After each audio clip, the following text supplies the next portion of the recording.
Welcome guys. आज हम पहुंच चुके हैं ग्वालियर शहर से लगभग 75 किलोमीटर दूर स्थित दतिया महल पर, जिसका निर्माण महाराजा वीर सिंह देव ने करवाया था, जिसे आप वीर सिंह महल या वीर सिंह देवजू महल भी कहा जाता है। यह महल 7 मंजिला है। वर्तमान में यहाँ पर शाही परिवार का कोई सदस्य नहीं रहता है। बुंदेलखंड में दतिया साम्राज्य के संस्थापक महाराज वीर सिंह जी देव ने देश भर में ऐसे 52 स्मारक बनवाए थे। दतिया के महल या सतखंडा महल को दतिया महल भी कहा जाता है। साथ ही इसे पुराण महल या पुराना महल भी कहते हैं। इतिहासकार अब्दुल हामिद लाहौरी शाहजहां के साथ 19 नवंबर 1635 इस शहर में आए थे। यह महल लगभग 80 मीटर लंबा है। बहुत ही सुंदर और मजबूत महलों में से इसे माना जाता है। ये आपको शहर का व्यू दिख रहा है इस पर।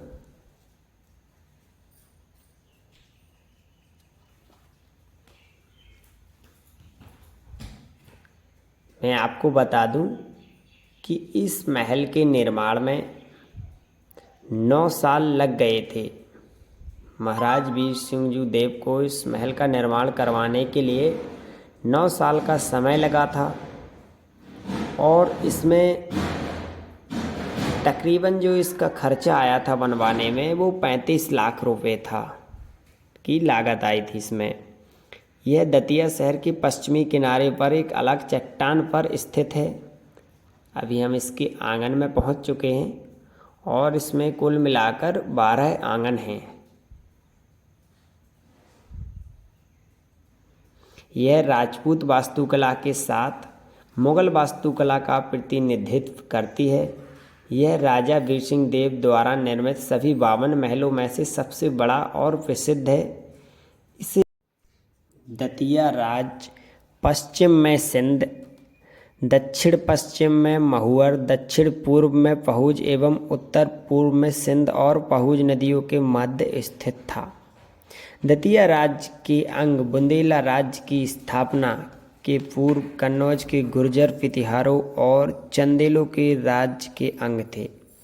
सर्वप्रथम बुंदेला राजा रुद्र प्रताप ने अप्रैल 1531 में बुंदेलों की प्रसिद्ध राजधानी ओरछा की नींव डाली। बुंदेलखंड के सभी बुंदेला राजपरिवार स्वयं को राजा पंचम का वंशज मानते हैं।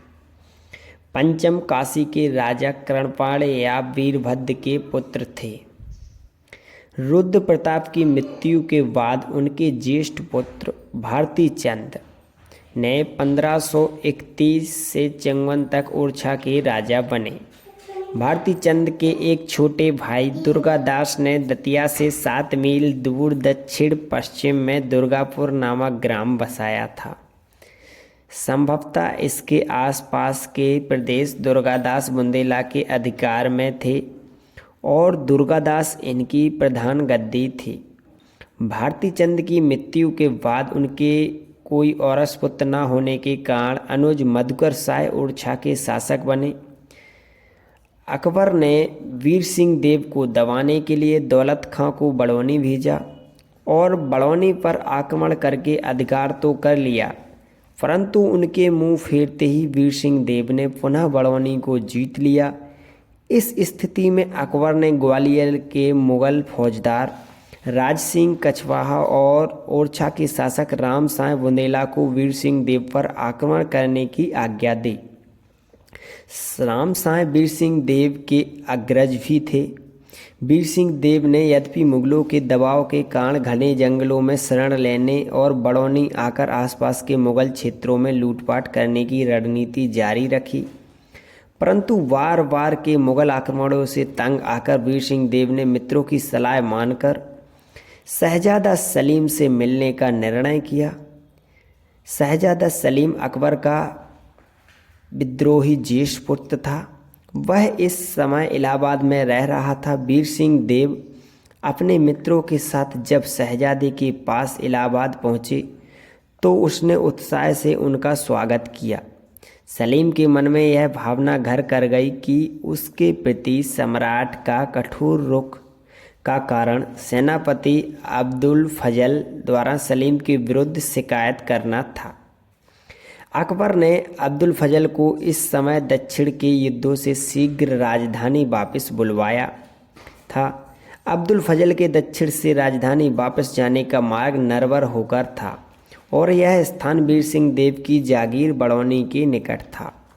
अतः सलीम ने वीर सिंह देव को पूर्ण आश्रय का आश्वासन देकर अब्दुल फजल के वध के लिए तैयार कर लिया। वीर सिंह देव को इस कार्य द्वारा बुंदेलखंड राज्य की स्थापना की अपनी कल्पना पूरी होती दिखी। वे यह अच्छी तरह समझते थे कि वृद्ध सम्राट अकबर की मृत्यु के बाद उनका एकमात्र जीवित पुत्र शहजादा सलीम ही शासक बनेगा। वीर सिंह देव ने निश्चिंत होकर 9 अगस्त 1602 को अब्दुल फजल का राजधानी की ओर जाते समय नरवर से 12 मील दूर आंतरी के समीप सराय बरकी नामक स्थान पर आक्रमण कर सर उतार लिया और फिर उसे अपने एक सेवक चंपत राय के साथ शहजादे के पास इलाहाबाद भेज दिया। सलीम अब्दुल फजल के सिर को देख प्रसन्न हुआ। बाद में अक्टूबर 1605 में अकबर की मृत्यु के बाद सलीम जहांगीर के नाम से सम्राट बना। जहांगीर के सम्राट बनते ही वीर सिंह देव के उत्थान का काल प्रारंभ हो गया। जहांगीर ने वीर सिंह देव को ओरछा का शासक बना दिया और उनके अग्रज रामसाय को वहां से अपदस्थक चंदेरी का राजा दिया। इस प्रकार वीर सिंह देव अपने बाहुबल और बुद्धि चातुर्य से बड़ौनी की छोटी सी जागीर से बुंदेलखंड की राजधानी ओरछा के शासक बने। वीर सिंह देव को जागीर द्वारा 5000 का मनसब प्रदान किया गया था। उस समय ओरछा राज्य 81 परगनों में विभाजित था। उसके अंतर्गत 1,25,000 गांव थे और वार्षिक आमदनी 2 करोड़ रुपए थी। वीर सिंह देव ने स्थापत्य कला के क्षेत्र में नवीन बुंदेली स्थापत्य की शैली को जन्म दिया। उन्होंने दिसंबर 1618 में एक साथ 52 इमारतों की नींव डलवाई, जिनमें दतिया का सतखंडा महल, मथुरा का केशवराव का मंदिर, करेरा एवं झांसी का किला, धमोनी का किला, ओरछा का जहांगीर महल आदि प्रमुख हैं। स्थापत्य कला के ये बेजोड़ नमूने आज भी वीर सिंह देव की कीर्ति और अक्षुण्ण बनाए हुए हैं।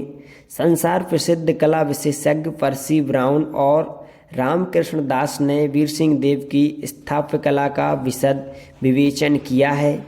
वीर सिंह देव की मृत्यु जुलाई 1627 में हो गई। वीर सिंह देव ने अपने छठवें पुत्र भगवान दास बुंदेला को 20 अक्टूबर 1626 में बड़ौनी दतिया की जागीर प्रदान की। तभी से दतिया राज्य अस्तित्व में आया। दतिया गजेटियर और दतिया के स्थानीय इतिवृत्तों में दतिया के प्रथम शासक भगवान दास बुंदेला को भगवान राव बुंदेला लिखा गया है। समकालीन कवि केशव वीरचित और अब्दुल हमीद लाहौरी ने पादशाहनामा में भगवान दास बुंदेला ही लिखा है, इसलिए समकालीन स्रोत की सूचना को सही माना जाना उचित था। राव शब्द जो स्थानीय इतिवृत्तों के नाम से जुड़ा है, उसे तात्पर्य राजा से है। जो दतिया का हमने आपको पूरा व्यू दिखाया और इसके इतिहास से रूबरू करवाया है, जो कि इतिहास द्वारा उल्लेख है। भगवान दास ने पिता वीर सिंह देव के साथ मार्च 1626 में जहांगीर की ओर से महावत खां के विद्रोह में दमन में भाग लिया था। तो जो वीर सिंह देव द्वारा जहांगीर को हर समय सहायता देने के बाद ही ये मित्रता कायम रही और महाराज वीर सिंह देव और जहांगीर की मित्रता को ये दतिया महल आज भी दिखाता है। उस समय की मित्रता को ये व्याप्त करता है। आपको हमारा ये वीडियो कैसा लगा कमेंट में